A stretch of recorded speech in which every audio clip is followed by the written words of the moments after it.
The following program is a Town of Colonie television production of the William K. Sanford Town Library.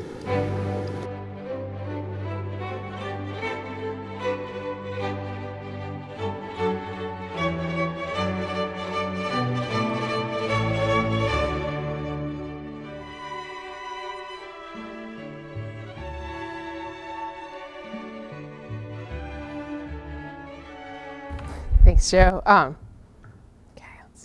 a little shorter than you are, so move this down. So yeah, thanks very much to Joe Nash for having me here today. Always love coming to the library, so it's exciting to be reading here today. And thank you all for coming, especially on this kind of gray and rainy day. So thank you. So I thought I would start by reading just a brief essay, something that's not actually in the book. The book was published by the University of Georgia Press, and they submitted it to an annual contest called the Story Prize, which is a contest for books of short fiction. And everyone whose book has been submitted to the Story Prize is given an opportunity to write a post for the blog of the Story Prize. And so just a bunch of writers whose collections of stories have been published are answering questions about writing, about the writing process. And so what the editors of the Story Prize do is they give the writers a list of questions to choose from. Some of the questions were, what inspires you? What's the worst idea for a story you ever had? What advice do you have for aspiring writers? And the question that was most interesting for me was, if you weren't a writer, what would you be doing? So I answered that question, and I'm just going to read this essay. It's very short, about what I might be doing if I wasn't writing. All right, and this post was just published last week up at the Story Prize blog. After college, I moved into my parents' basement in New Jersey and spent hours each day searching for a job. I went on many interviews in Manhattan, mostly for jobs in publishing. I'd been an English major with a creative writing concentration, and I hoped to find a job that would utilize my reading and writing skills. I don't remember much about these interviews except A, I didn't get offered any jobs in publishing, and B, when asked how I liked the women's college I'd graduated from, I used the word empowering a lot. After months of interviews, I was offered a job. The job ad was vague, but it asked for someone with, quote, strong writing skills. I went to a dark basement in Brooklyn where there were several televisions with headphones attached and a keyboard in front of each screen. The job was to write closed captioning for videos. The man running the operation said, "It's not difficult." The phone rang. He excused himself and gestured for me to take his seat in front of the video he'd been captioning before my arrival. There was pornography on the screen. The man finished his conversation, looked at the television, and said, "Sorry, I shouldn't have left it running."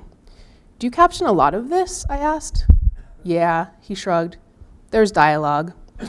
He paused, then said, "Do you want the job?" He hadn't asked any interview questions. "No, thank you," I said.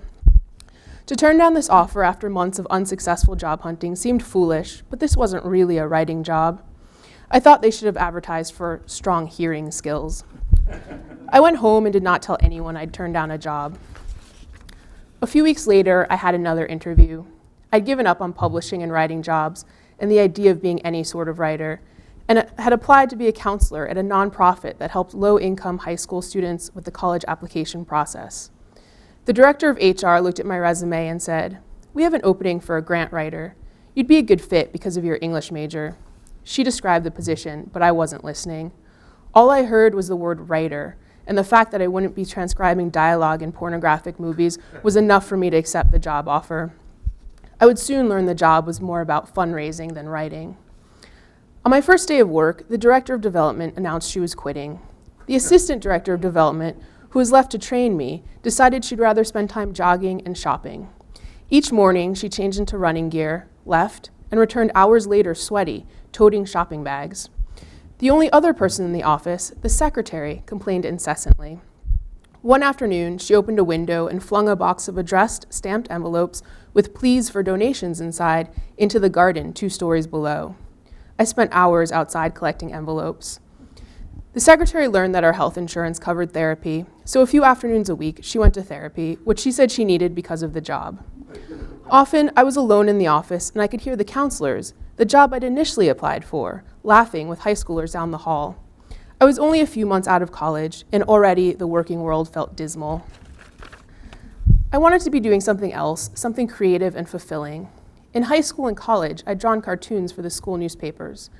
I'd never harbored serious thoughts about doing it for a living, but desperate for an escape, I spent much of my time in the development office researching how to be a professional cartoonist. At work, I fiddled with a letter addressed to potential donors, but my mind was on cartoon ideas. At home at night, I drew. I knew becoming a syndicated cartoonist was a long shot, but the fantasy kept me going in those months. I learned how to prepare my work for submission, and I sent my cartoons to the major syndicates. Soon, the rejections came in. One day, a rejection arrived with a handwritten note on it. Nice writing. The art needs a lot of hard work. Nice writing, I kept thinking. I told myself that maybe this note was a sign, a message. I put too much stock in that scribbled note, but I was 22, confused about what I should be doing with my life, and maybe I just needed a push to pursue writing seriously. Plus, was it any more ridiculous to want to be a fiction writer than a syndicated cartoonist? The odds, once I started looking into it, seemed fairly similar, just as slim. Soon after I got that note, I quit the grant writing job, found a more gratifying job teaching adult basic education, registered for continuing education writing classes, and started studying for the GREs. The next fall, I applied to graduate school for writing. Maybe I'd be a cartoonist today if I hadn't gotten that note about my writing, but I doubt it. I think I would have found my way back to writing eventually. All right, and I brought something, a little show and tell. Here's the actual, it's a copy of that rejection. It says, it's a standard rejection, just on the bottom, nice writing, the art needs a lot of hard work. And here's just one of the cartoons. This is from 1999 that I sent out. So I'll go ahead and send this around if you guys want to take a look. So, I teach at Siena College, and I teach creative writing there, and I have a lot of students, who come to me and say, so I want to make my living as a writer, and I always say, it's pretty hard to do. And I think that essay kind of shows that it's not easy to get a writing job. Okay, so I'm going to read a pretty short story from this collection called Bread. But before I read it, I just want to say a couple things about it first. I think one of the questions that fiction writers get a lot is, where do stories come from? And I think that for each writer, the answer is different. And for me, oftentimes a story idea can be triggered by something I see on the news or something I read online or maybe hear a radio story on NPR. And this particular story was sparked by something that happened that was in the news when I lived in Philadelphia. So before I read the story to you, I want to read you just part of an article from the Philadelphia Inquirer. So the title of this article is, Bucks County man caught on camera squeezing bread is arrested after thousands of dollars in damage to baked goods at groceries in the county. A cookie firm called police and got sneaky. So that's just the title of this article, and I'll just read you a couple paragraphs. For 3 years, grocers in Bucks County have been baffled by a stealthy outlaw who they say sauntered through their aisles, quietly ambushing their baked goods. Their shelves were lined with bags of crumbled cookies and bread that was smashed, poked, and twisted beyond any hope of being sold. It was mutilated. You could actually see there was a hand there, said Lou DeFrancisco, general managers of McCaffrey's Market in Yardley, where the culprit struck dozens of times. Cookie and bread distributors were so puzzled by the losses that they at first assumed the damage was sabotage, the work of the competition, and called store owners to demand that they do something to stop it. They were blaming each other, DeFrancisco said. In the end, one cookie company went so far as to install a hidden camera trained on the cookie aisle at the giant supermarket in Yardley, where its losses were the greatest. And that, police say, led them to arrest a Bucks County man on Wednesday and charge him with damaging more than $8,000 in baked goods. Authorities say he hit 3 area grocery stores, and they suspect he may have crushed loaves of bread and cookies at 2 Langhorne retailers. Samuel Feldman, 37, of the 2400 block of Sterling Road in Lower Makefield, was charged with disorderly conduct and criminal mischief after police say a surveillance camera caught him on tape 3 separate times squeezing a loaf of bread. Okay, so again, that was a news article. So, of course, once I heard this story, it just got stuck in my brain, and I just thought, I have to put this in fiction in some way. And, I wasn't particularly interested in finding out more about Samuel Feldman, but I started just thinking about what kind of fictional character might do this, and more importantly, why. I mean, I think that, to me, that why question is a big question that drives fiction. The act of destroying baked goods is certainly interesting, but I think the motivation is what's more interesting. So I came up with a character, someone much younger than the actual baked goods destroyer, and allowed him to believe that his bread squeezing is for the good of society. And I just wanted to write this character who wholeheartedly believes, his actions are necessary and correct. And then so the second question I started thinking about is who's going to be the narrator of the story? And I decided that the narrator couldn't be this person who's squeezing bread, because that person would just be too single-minded, and this person, all they would think about is the bread squeezing, and that's all they'd be able to tell. So in my story, the narrator is the bread squeezer's girlfriend, and she's somebody who has a little bit of distance from this action. She can see that what he's doing is wrong, but she can also understand why he's doing it. So that said, here is bread. All right. You may have seen my ex-boyfriend, Lenny, on TV a few weeks ago.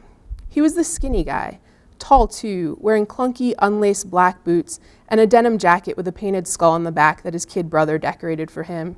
And he was tearing through grocery stores late at night, squeezing the loaves of bread until they were twisted and unsellable. He did this for a few weeks before the supermarket managers caught on and informed the police, who informed the news people. That first night on the news, there were just the grainy images captured on supermarket surveillance.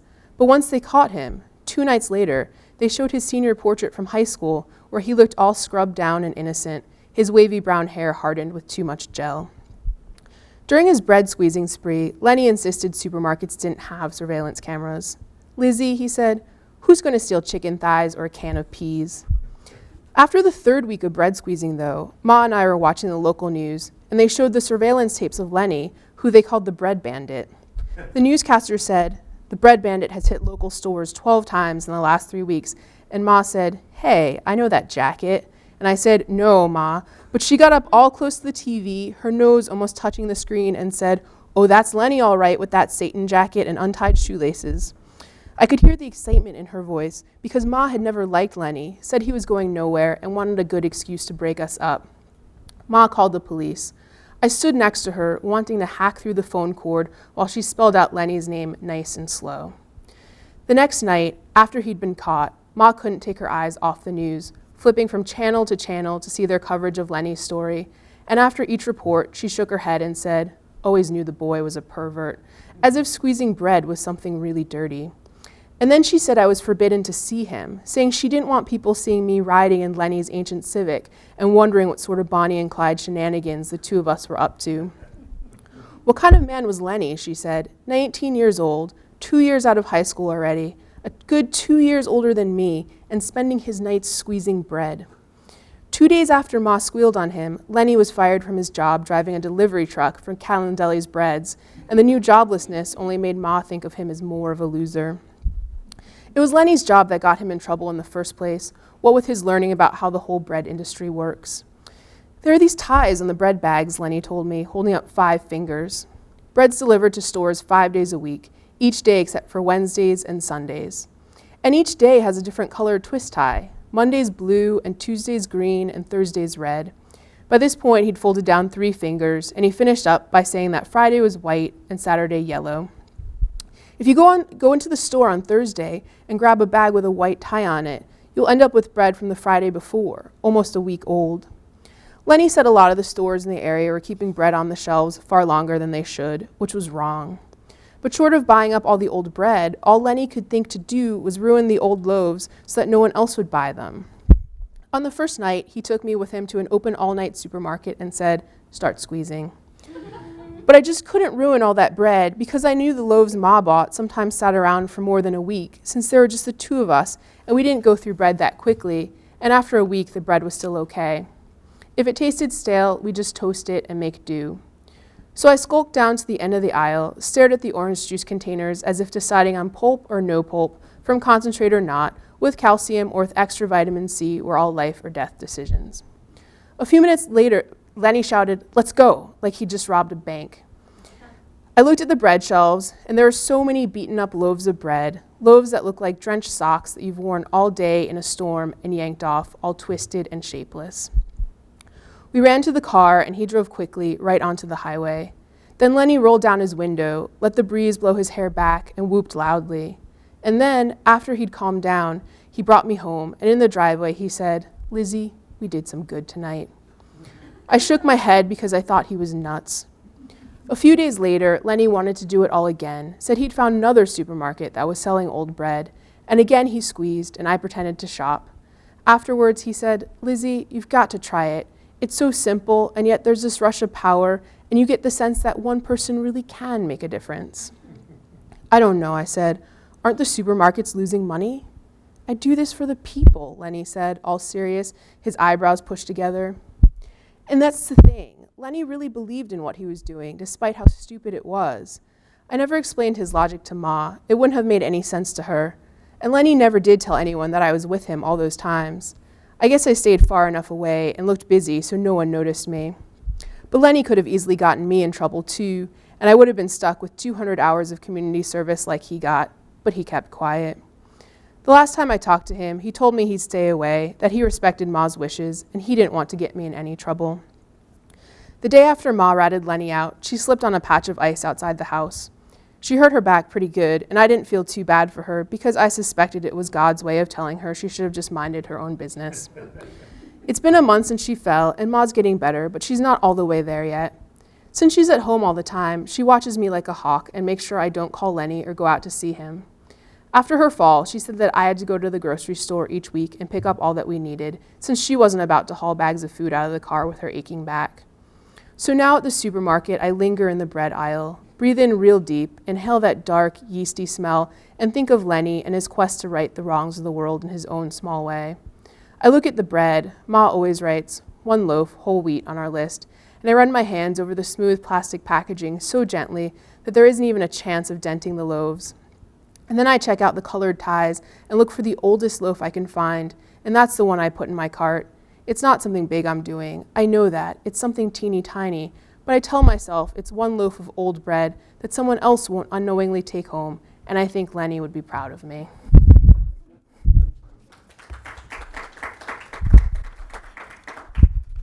So I'd be happy to answer questions if anyone has any. You know, I heard about this actual case, and I just started thinking, like, you know, why would somebody do this? And I just started reading about this bread industry, and then I thought, hey, I could use that too. You know, I can put that in the story. So yeah, it's a real thing.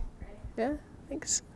Yeah. I was living in Philadelphia at that point. This article's from 2000, and it was actually on the news a bunch of times, and so it was just something I kept hearing and seeing. So I actually went and just tracked down this article recently.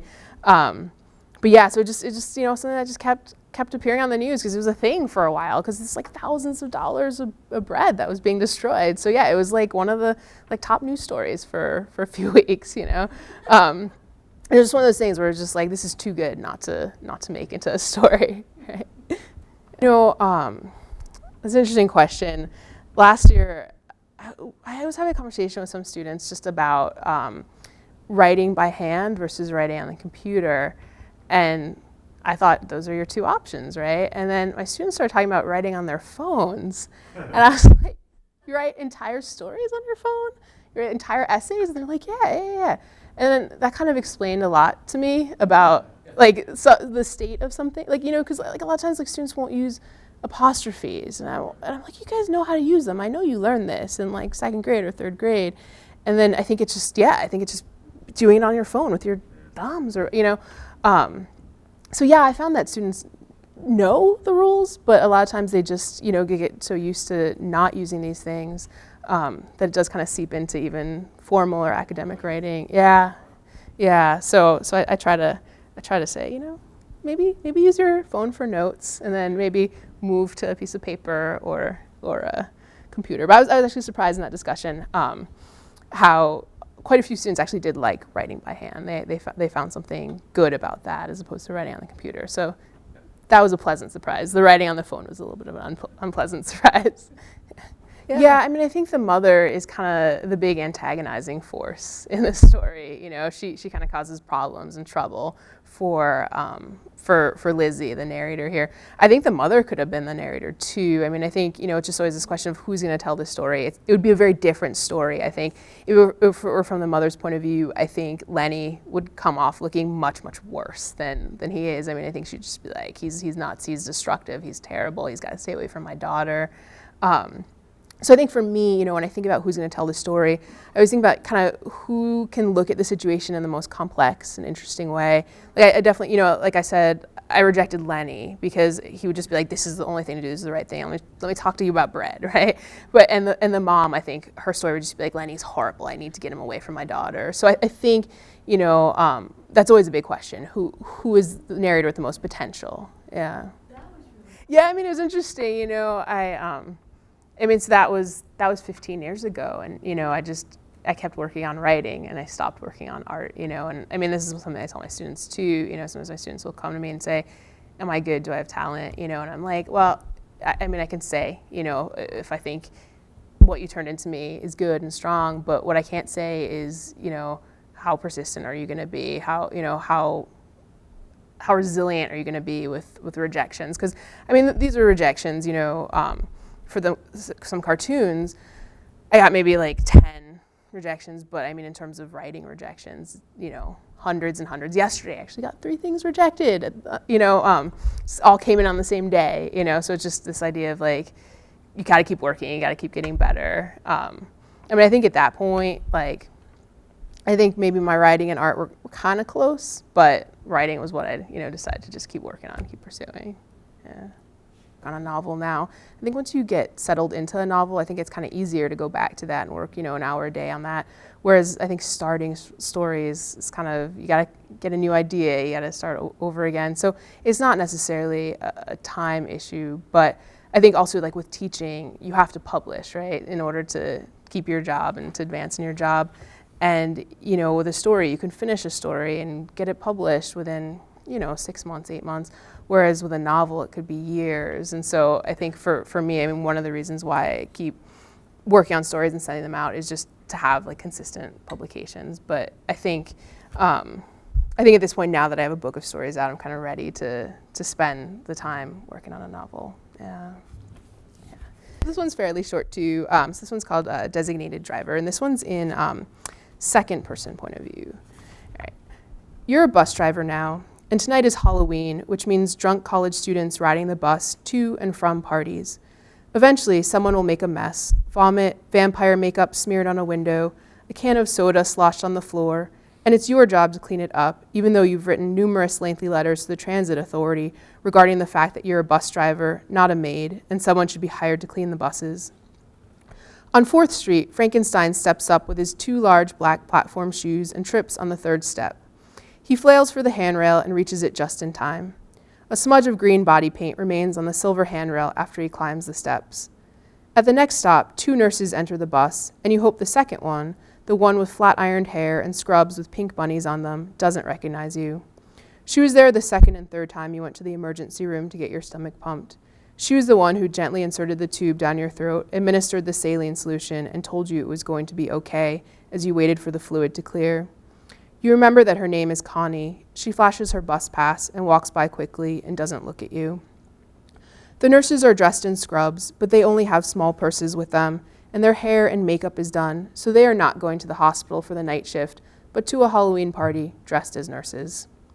Although this nurse has seen your humiliation twice, her lack of imagination regarding her costume somehow makes you feel better about things. On 8th Street, 4 college-age guys step onto the bus through the back door. Passengers are supposed to enter through the front door and exit through the back. The boys are wearing straw hats, overalls buckled over bare torsos, and bandanas tied around their necks. The last boy that gets on the bus has curly red hair poking out from under his hat and is carrying a baby pot-bellied pig. He's arrogant about it, doesn't even try to hide the pig, and you immediately dislike him. You can't get on the bus through the back door, you tell them, watching their reflections in the rearview mirror. You don't want to turn around because you don't want the nurse to see your face, so you say it facing forward. What? Shouts one of the boys, whose head is shaped like a potato. You tilt the rearview mirror. Connie is talking to her friend. This is a college town. You're sure she's seen her share of alcohol poisonings. It's been over a year since you last saw her. She's probably seen thousands of patients since then. The chances are slim that she'd remember your face. You turn around.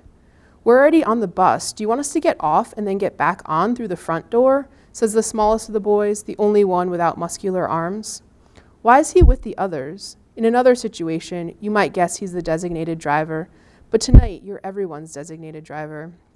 His question seems earnest, and you wonder whether he's a nice boy or just simple-minded. Come up here and show me your passes, you say.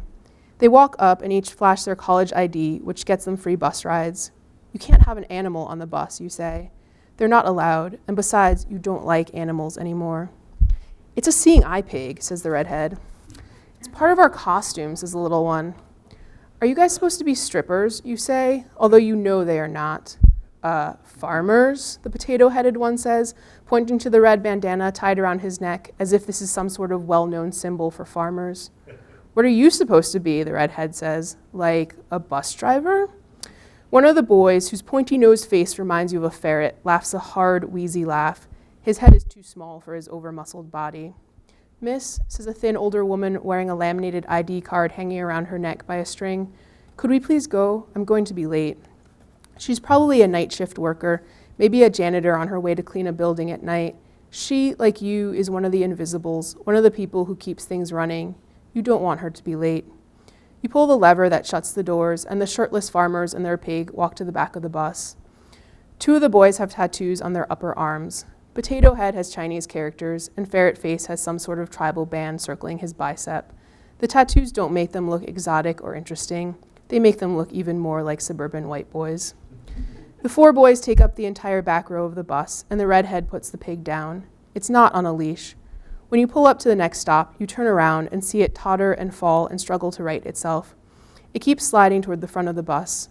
Passengers in costumes are reaching out to touch it, and it's squealing and unhappy. Get your pig under control, you say, and the boy with the thin arms leans down, grabs the pig's front legs, and drags it to the rear of the bus. The pig squeals the whole way. Shut up, piggy, shouts Potato Head, and you wonder if these boys have been too lazy to even name the pig. The skinny-armed boy picks up the pig and settles it in his lap. He pets it like it's a cat, and the other boys laugh at him. For a while, things are quiet, and you round the corner toward downtown, and the passengers empty out of the bus. First the nurses leave, and then Frankenstein, and then a pack of girls who smell like cigarettes and are all wearing tight black dresses and cat ears. Finally, the woman with the laminated ID around her neck disappears into an office building. Soon, it's just you and the four boys and the pig, and you drive toward the west end of the university. Ferret Face pulls out a small bag of chocolate chip cookies out of his pocket, shoves a few into his mouth, and tosses one down the aisle. The pig scrambles for the cookie and falls once again. The boys laugh hard. They throw more cookies, and the pig chases after them, falling and grunting and rolling onto its back. This is not normal behavior for a pig. You suspect this pig is drunk, fed cheap alcohol. You know pigs will eat just about anything, but they shouldn't ever be given cookies. There's special food that is made for pigs. It comes in pellets that look like dog food. Pigs can also eat vegetables. They should not eat too much starch. You know these things because 2 years ago you were in veterinary school. You were good at what you did. You were going to be a surgeon for small animals. You'd always had steady hands, and when you were young, your mother said you'd either be a surgeon or a painter. You were never good at art and always liked animals more than people, so veterinary school made sense. But then the stress of school got to you, and drinking was the only thing that could relax you. There were the 3 trips to the emergency room to get your stomach pumped, and then the man you lived with called you incredibly irresponsible and broke up with you and moved out, and then you began to drink even more heavily. On weekends, you volunteered at the shelter. You neutered and spayed cats for free. You were flunking out of school, but you were helping animals, so you told yourself you weren't a total failure. You knew you should have stopped when your hands started shaking, but you'd performed these surgeries so many times that you could do it with shaky hands. Then there was the white cat. Her abdomen had been shaved, and she was ready for you. Your head pounded, and you couldn't focus your eyes. You made the incision through the skin and abdominal muscles, and the line your scalpel made was crooked, but you kept going. You'd meant to just remove the ovaries and uterus, but you slipped, and the scalpel plunged into her stomach. There was no reasonable way to save her. Since she was already anesthetized, you opened her chest cavity, injected the sodium pentobarbital intracardially. The next day, you dropped out of school. In the 2 years since, you haven't trusted yourself to touch an animal, not even a quick pat when a dog runs up to you in the park. You spent the last 2 years thinking you're dangerous, poison to animals. And now? You've stopped drinking because you are not stupid. You can mess up your own life, but you cannot risk the lives of an entire bus full of passengers. There's one thing you can be proud of. You've never driven drunk. You have no tolerance for people who hurt others. Get off the bus, you say, and leave the pig. You can't have it. My dad's a lawyer, says the redhead. He'll sue you. Do you know how much we paid for this pig? You can't just take it. My dad's an animal rights attorney.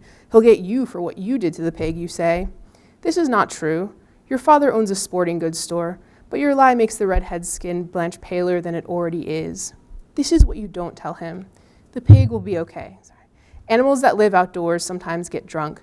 They eat fruit that has fallen off trees and fermented on the ground. Many deer have gotten drunk on cherries and apples and then wobbled around for a few hours, but they survive. Get off the bus, you say again, forcing your voice to be as firm as you can make it, and to your surprise, all 4 boys storm off. Only the littlest one turns to look back. The rest stomp toward a dorm that is decorated on the outside with clusters of orange and black balloons. Once they are gone, the pig sidles up to you, leans hard into your leg, and you feel its warm body through the fabric of your pants. You turn the bus around, but you're not going to finish your route. You will take care of the pig tonight, make sure it's okay, give it water, make sure it safely sleeps off the alcohol. You'll make it a bed with old towels folded into a large cardboard box. In the morning, you will go buy it food. This is your pig now.